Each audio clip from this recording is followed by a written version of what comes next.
everybody, it's your girl Brooklyn with Heart to Heart with Brooklyn, and today we're gonna talk about Thanksgiving. So as you guys know, Thanksgiving is literally right around the corner, like next Thursday. Okay, and I know you guys are super excited for it. I know I am. I'm ready to get my grub on. Okay, I'm ready to eat, throw down on some turkey, some mac and cheese. You feel me? That is what I am super excited for. However, one thing that I was thinking about is, do you guys happen to know the history behind Thanksgiving when it comes to Black culture and Black people? I think not. Well, guess what? I am here to share my knowledge with you. So, growing up in school, I'm pretty sure when you guys were in kindergarten, preschool, and stuff like that, you always made the little turkey hand, little thing, as well as maybe dressed up as like Native Americans and pilgrims, and then you guys all came together at a nice little table and ate dinner, Thanksgiving dinner, like they did back in the day. That didn't happen back in the day. So, of course, you know that America loves to whitewash history. So, as we are growing up, we're over here thinking, oh my gosh, the Pilgrims and the Native Americans got along so well, and oh my gosh, they were best friends and had a little kumbaya. No! Honey, it was a genocide, okay? It was straight terrorism, okay? But they don't want to teach you that.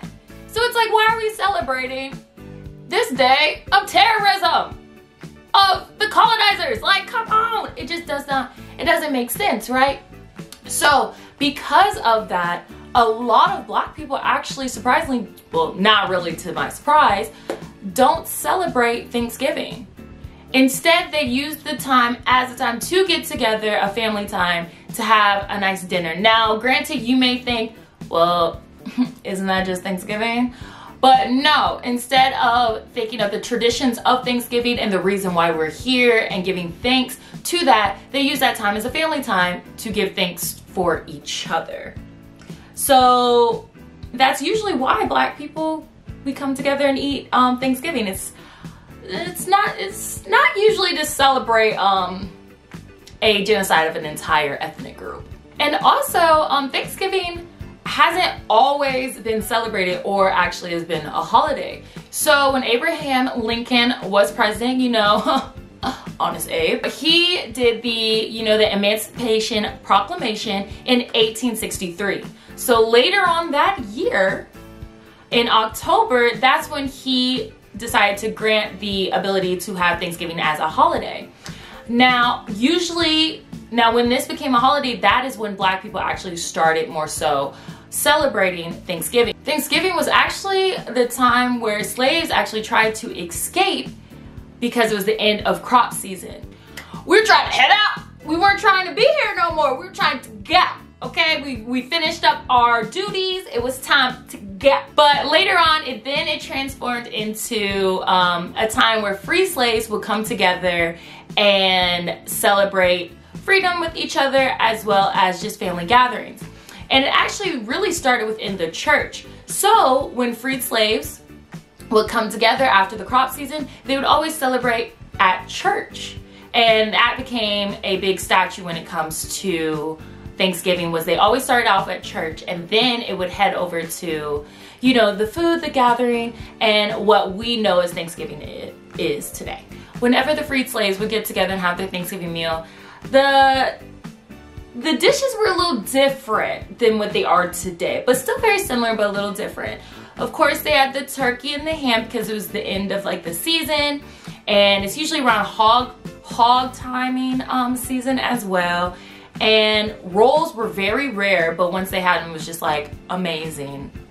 And it also had a lot of different, you know, organs as well. So like chitlins and liver and things of that nature, because of course those were things that were left over that slave owners would give slaves to eat. Like that's just what they would give them. They would give them what they didn't want, the scraps, like the things that they would give pigs and things like that, instead of giving them the whole pig or anything, or the whole pig or anything like that. So course we would get the bottom of the barrel and get chitlins and stuff like that. So fun fact, I guess that's also why black people love chitlins so much, because we've been eating them.